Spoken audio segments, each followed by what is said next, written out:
The Food and Agriculture Organization of the United Nations, FAO, mandate is to ensure that food security is attained and sustained throughout the world. Food security can be obtained in two ways. One is through communities growing their own food or having the economic means to enable them to purchase the food from an overseas exporters. In 1994, the Food and Agriculture Organization, FAO, decided to open an office in Samoa, and that sub-regional office is there simply to coordinate all of the FAO activities in the Pacific. The Regional Program Food Security for the Pacific has two components. The first component deals with production, and that is we work to make sure that the Pacific Island produce food, not only for their own use, but to allow them to export. The other component of the program deals with trade facilitation, and that is to promote external trade of the Pacific Island country, enabling them to export to overseas market.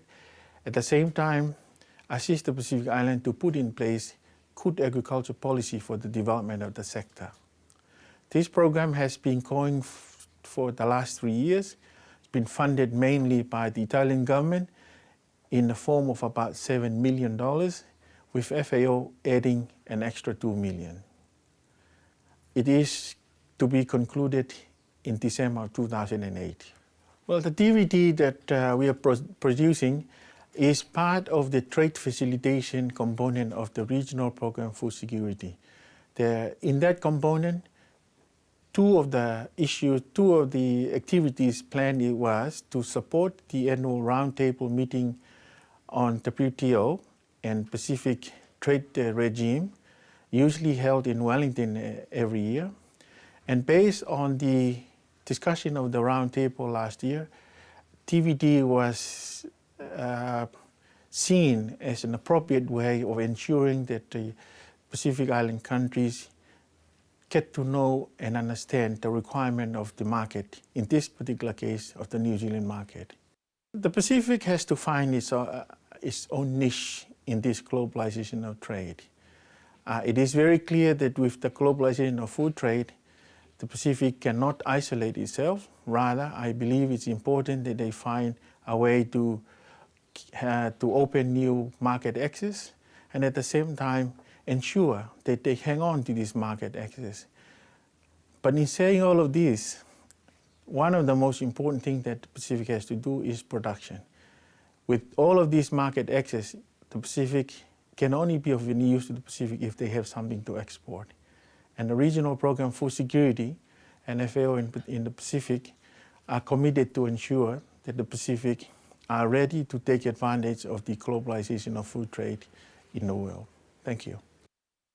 I think this is an excellent tool that will increase the understanding of our people on New Zealand's customs and quarantine and food and safety requirements.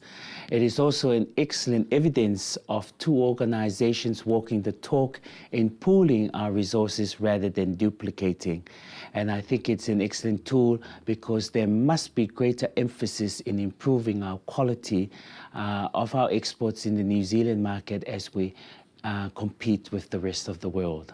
The Pacific Island market is worth about $1.2 billion to the New Zealand industry, and despite the strong competition in New Zealand, there is still a strong willingness amongst the New Zealand importers in buying from the Pacific Islands.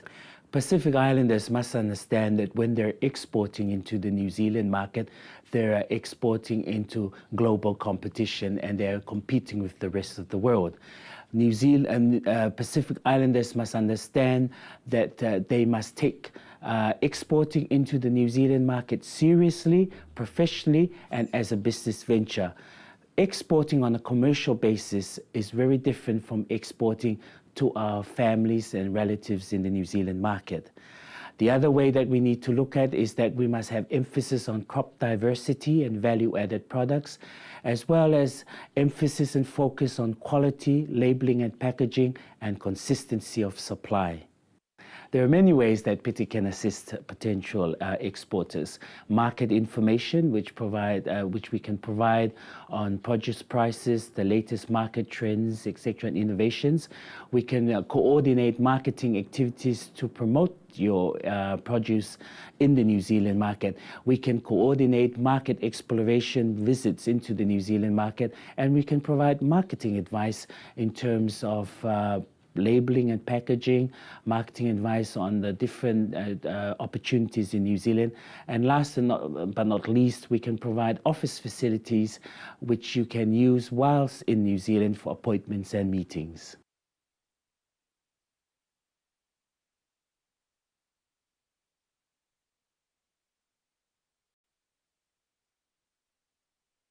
Marolele, FAO, in close working partnership with Pacific Island Trade and Investment Commission in Auckland, New Zealand, and with financial contribution of the Italian government, is happy to produce this TVT to assist and to promote the producer and exporter from the island to the New Zealand market. I hope you enjoy the TVT.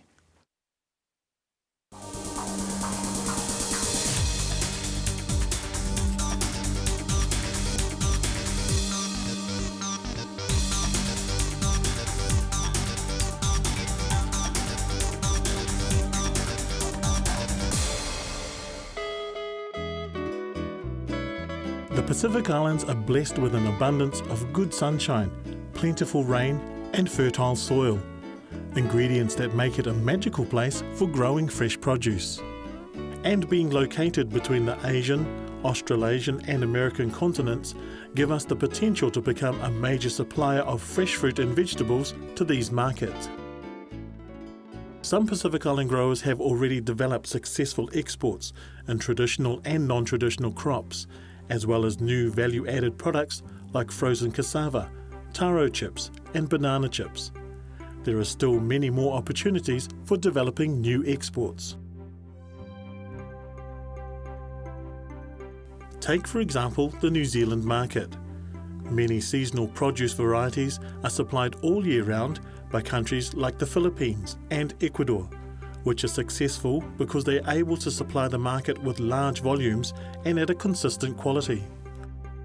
But with exporting come new challenges, like understanding the market destination's biosecurity requirements and the importers' and consumers' expectations of quality and reliability.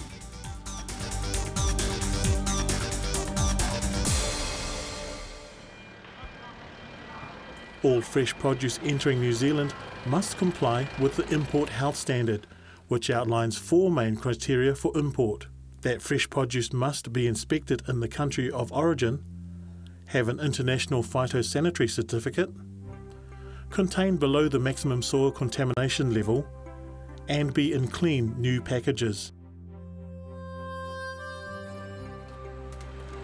Hey man, how you doing? MAF is the Government Department of New Zealand responsible for what we call biosecurity. Biosecurity is ensuring that any products that enter New Zealand do not have a risk of plant or animal pests or diseases. Chili? Yeah. There are 2 types of fruit and vegetables coming into New Zealand, those that we call fruit fly host material and those that we call non-fruit fly host material. The fruit fly host material must have a BQA, but all fruits and vegetables that come into the country need to have an import health standard. New Zealand is primarily an exporting country and exports a lot of primary products, including fruits and vegetables. If a pest such as fruit fly got into New Zealand, it could cause a lot of damage to those industries, both by damaging the fruit and vegetables and by closing some of the markets. A pest like fruit fly could cost New Zealand hundreds of millions of dollars a year in exports.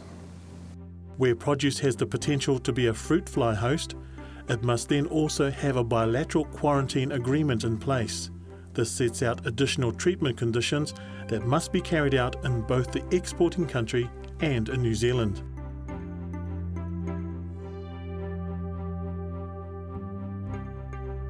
The reason that MAF and governments from overseas will have these agreements is for every product there will be specific pests associated with that in the originating country, and there will be specific management techniques that have to be applied in that country before MAF can be satisfied that the risk of those pests is reduced or eliminated before the product gets to New Zealand. That's the lot?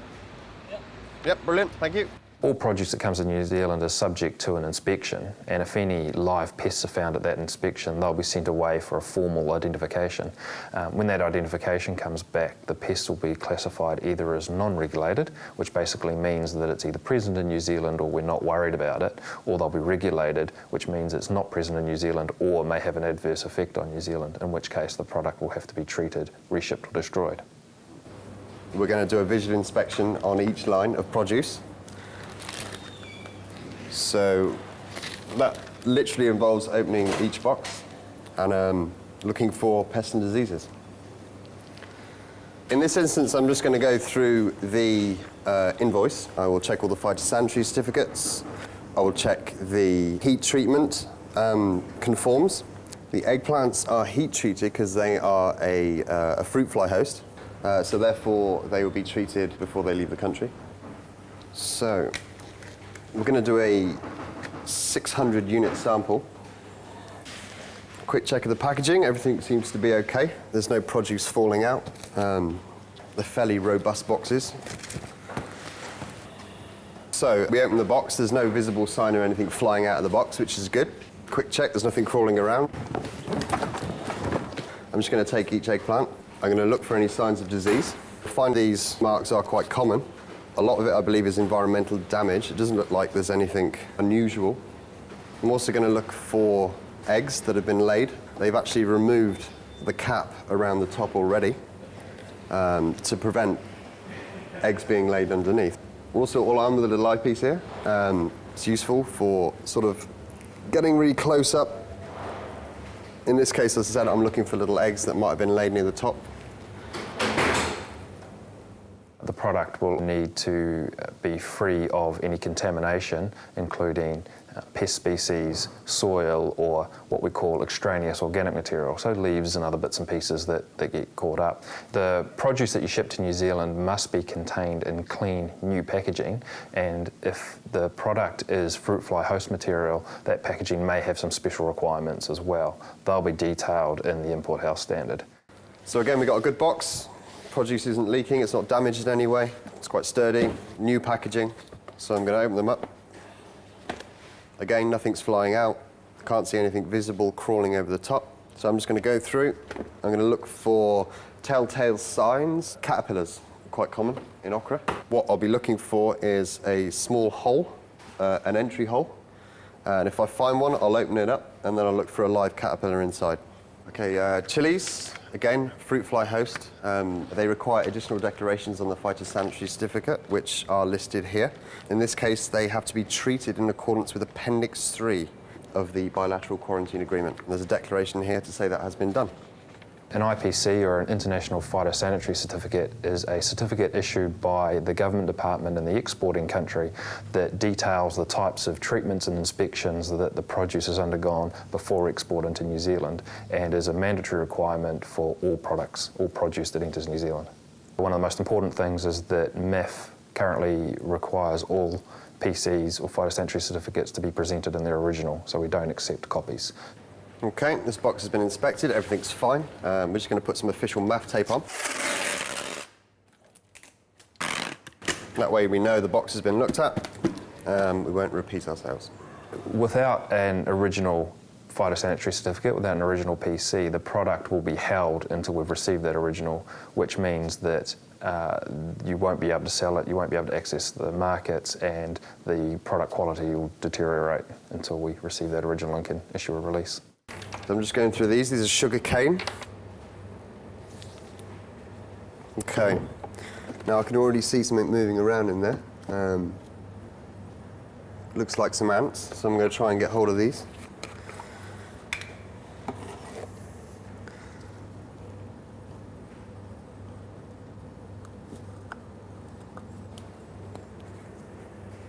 So yeah, we've got some live ants. We'll send these ants away to the laboratory for a species level identification. Ants are on the high impact list. There's some species that we're quite concerned about, so we'll need to get a full ID done on these. Okay, I'm just looking at these yams. I found what appears to be scale insect, so I'm going to try and get a sample off. Scale insect's a small flat insect. It sort of has a protective shell over the top Just simple washing quite often isn't enough. It physically needs to be scraped off. Now, if you remember, we found some ants and we found some scale insects. Everything else in the consignment was cleared. We'll get these sent to the lab and we'll get these identified. In the meantime, these 2 items of produce will be held. Every product that you want to export to New Zealand will have certain requirements that must be met in the country of origin, and sometimes they include treatment. So for some fruit fly host material, that may include high temperature forced air, which is a heat treatment. There are other goods that have a mandatory fumigation. Garlic, when it enters New Zealand, must have a mandatory fumigation with methyl bromide before the inspection. Once the inspection happens, if contamination is found, if live pests are found, there will also be a treatment directed. Normally that's a methyl bromide fumigation. Today we found scales on yams, so it's going for fumigation. And we found some ants on sugarcane. So we'll wait for the ID, and it's going for fumigation maybe tomorrow. Waiting for the insects to be identified could take up to 48 hours, so often the importer will pay for their produce to be fumigated immediately, knowing that delays impact on quality, which often results in a lower price at market. Our primary function is to service the MAF department with quarantine treatments for imported goods. Earlier on this morning, we did receive a consignment of imported goods that required a methyl bromide treatment. The most important piece of paper for the Quarantine Treatment Centre is the BACC. That's the document issued by the MAF department that tells us exactly what product we should have.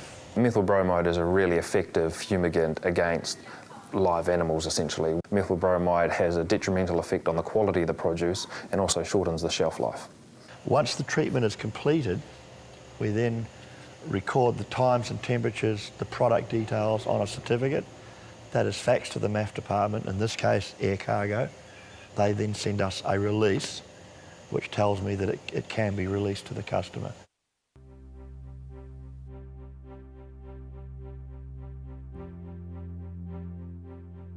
If the produce is coming into New Zealand in a sea container, the sea container itself has its own requirements, and one of those is that the container quarantine declaration is filled out by the exporter overseas. This doesn't have to be a government department, this is the person that actually sees the container being loaded, and that has to attest to the fact that the container is clean and free from contamination, both on the interior and exterior. My name's Rachel, I'm with the MAF Quarantine Service. What we're going to be doing today is we're going to be looking at a container behind us. We do an external check on the container, we have a look on the outside. We're going to have a look down in the back here, make sure that there's nothing in behind there. We're also going to be checking in the plugs here as well, making sure that they're all clean, there's no dirt on there. So we're going to get the guys to break the seal. What we're going to do is we'll open up the container, make sure that there are no insects flying out, and then we'll have a quick look around the seals, make sure that there's no contamination on there as well.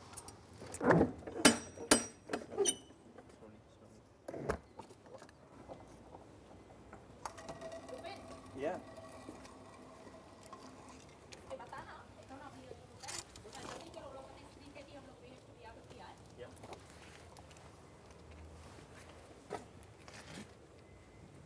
That's fine. And we just have a quick check on the seal, make sure that there's nothing stuck on there as well. So 30 kilo bags, we'll be pulling out 20 bags to get our 600 sample size. So what the boys are pulling out, we have the pink taro and white taro. We are more likely to find things on the pink taro. We're also going to get the boys to shrink wrap as well. The reason for that is because we are going to be going inside past other produce, so we want to make sure that we're confining any contamination if there are any insects on there. So we're going to be looking for certain things such as mealybugs, also quite common nematodes as well. We're also probably going to find quite a few mites. Now it's definitely going to depend on the condition of the taro and as to whether it has actually been pre-cleaned or not. They have to look at 600 pieces of taro, and out of that 600 pieces of taro, you're basically allowed about that much soil out of the 600 samples. Now, if there is any more than that, what is allowable, MEF will give us a direction for the whole container of taro to be washed at an approved facility, which could cost in the vicinity of $2,500. We're in our inspection room. It's all sealed. We've got the doors closed. We're looking for any holes, any kind of debris on there that might be concealing any kind of insects. David's already found something. What have you found already, David? The Scaridae larvae. I've just found a nematode as well. Okay, so now that we've already found something on the taro, the consignment will be held. We've got another mealy bug here as well. It's quite a large one. A very good indication that the taro hasn't been cleaned as well as it could have been. Well, basically what we've got here is two taro. One's a good sample, like this one here, for example. This one here, obviously, as you can see, the presentation is not very good. That would be a good hiding ground for snails. It's been inspected by MEF. They found live nematodes in them, which is a typical insect they find in root crops.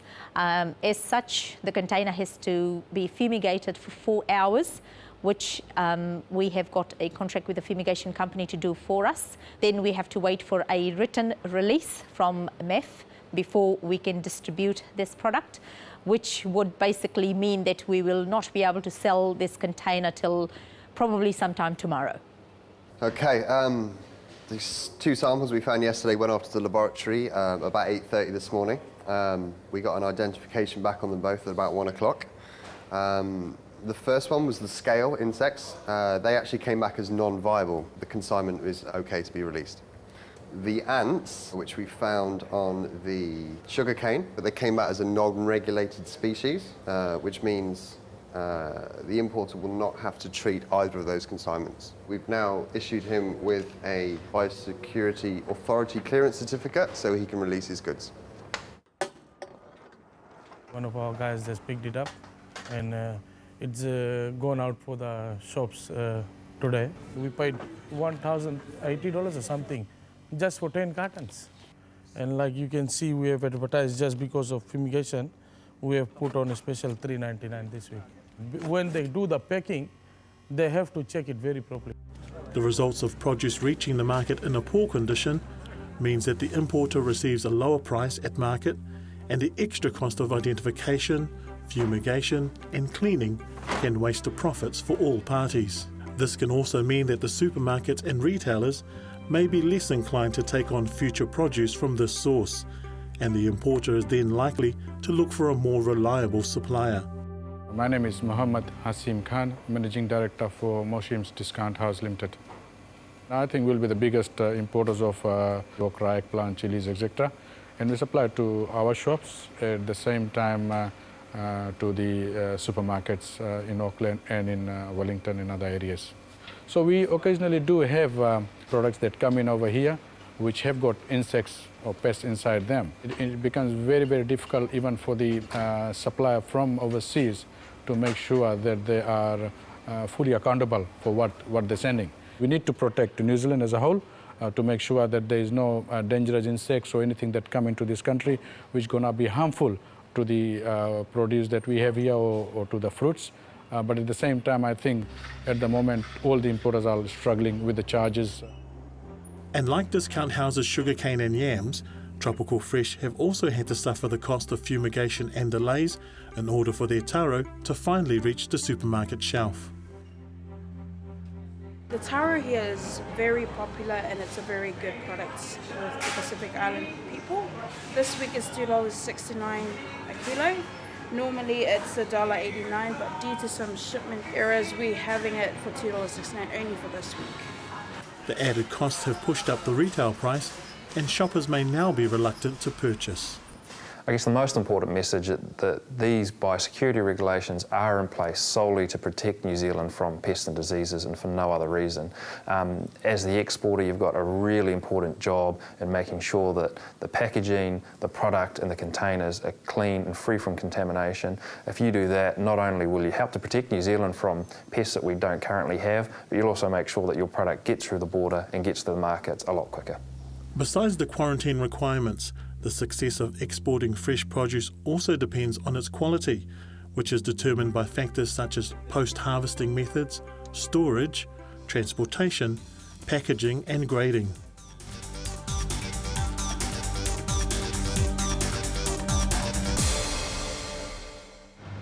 One of the most important things is packaging. If the product doesn't arrive in good shape, a lot of the buyers won't touch it. Everything needs to be packaged in strong packaging and have a very nice presentation. Grading specs have to be pretty much spot on as well. You know, no cartons of mixed sizing and that sort of thing. It's just one of the problems we do have with importing from the Pacific is the difference in grading. Here we've got one carton that's green and the other one that's ripe. We really need them all to be ripe. Some of the products we are getting are already packaged, ready for the shelves. It's how the supermarkets want product. They don't want to have to do that themselves. We're even getting some of our stuff that we're bringing in already pre-stickered with barcodes and that sort of thing. I thought it'd be good to show you what we're bringing in from other countries and what grading and quality standards that you're up against now. I know a lot of you ginger exporters are wondering why New Zealand market's not taking much of your ginger. Well, this is why. This is the Thai ginger that we're now importing sea freight in quite big volumes. We're able to wholesale this ginger at the moment at around $2.20 to $2.50 a kilo. Very nice ginger, probably better than the Australian, which we have stopped importing now as well. Here behind you, you can see how it's all palletised and strapped on a pallet when it's sent. So they do a very good job with presentation and packing. Got a sample here of our Australian fresh sweet corn that we're importing through our winter, and again it's got our Joe the Greengrocer branding on it. Whatever country can do the best job, quality and packing and price, that's what we're looking for, and that's what our customers are looking for.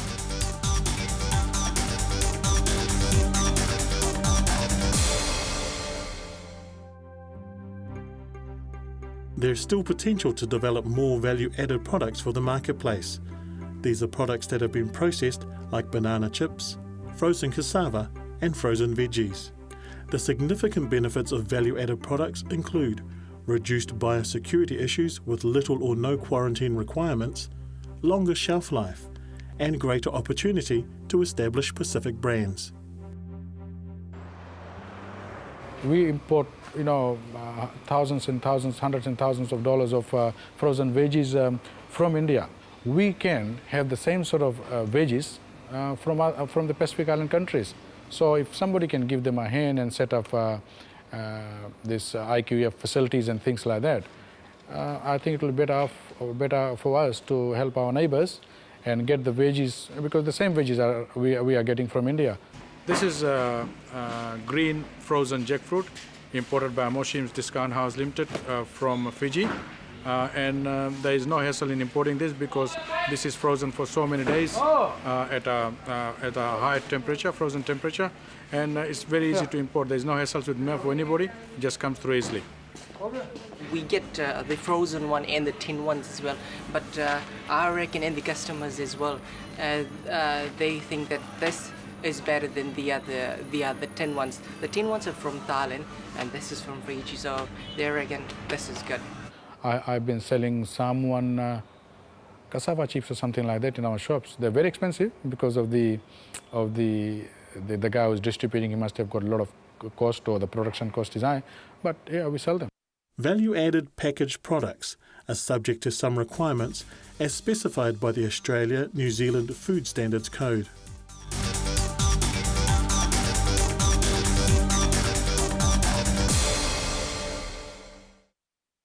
Labelling of food, it comes in two areas. We have what we call safety side of labelling and the suitability side of labelling.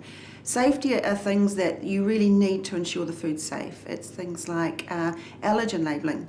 So we mandate or require that there are 8 allergens that must be labelled, and these include things such as eggs, wheat, milk, nuts.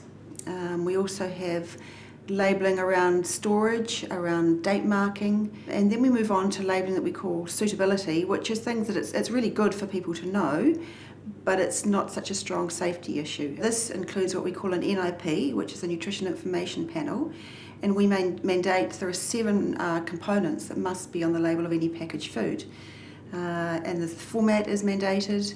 And so it's really important that food coming into the country, as well as food produced in the country, has the Nutrition Information Panel on it.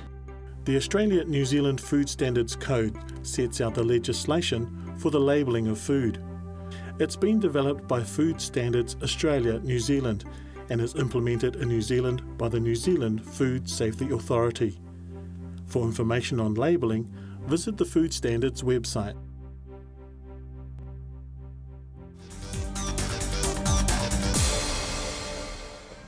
So what of the future? Do importers and market representatives see that there is potential to sell more Pacific Island produce? There is so much opportunities back in the Pacific Island, not only in Fiji. The reason I'm mentioning Fiji because that's where we import most of our products from. For example, Papua New Guinea, they have been supplying us with bedside chili, cloves, cardamom, but I think with the political situations in these countries do not help. But if people are there to coordinate and help the farmers and grow these sort of things and get it ready for export, the country as a whole will benefit a lot. At the same time, we'll be getting very, very good quality products into New Zealand too.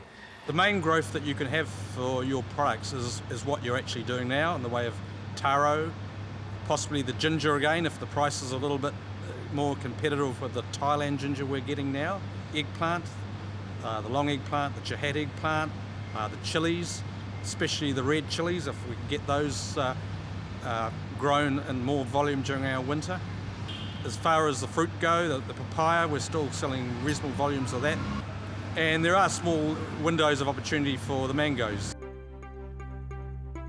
Although traditional tropical crops such as taro and coconuts have been successful exports, there is potential for the Pacific to supply many other fresh and value-added products that are currently sourced elsewhere. Despite strong competition, it's important to note that importers express a continuing willingness to hear from Pacific suppliers, providing they are able to satisfy the market requirements for biosecurity, food safety, quality and reliability. It's important for Pacific nations to undertake export as a purposeful and professional venture, with establishment of quality control systems and follow-through of buyer satisfaction. There are still many untapped opportunities in the international markets for fresh fruit and vegetables from Pacific Islands, and the Pacific Islands Trade and Investment Commission in Auckland can help supply market information for New Zealand. PITIG is very proud to be associated with FAO in producing this DVD. We hope that you'll use this DVD in improving our quality of our exports into the New Zealand market. Thank you for watching.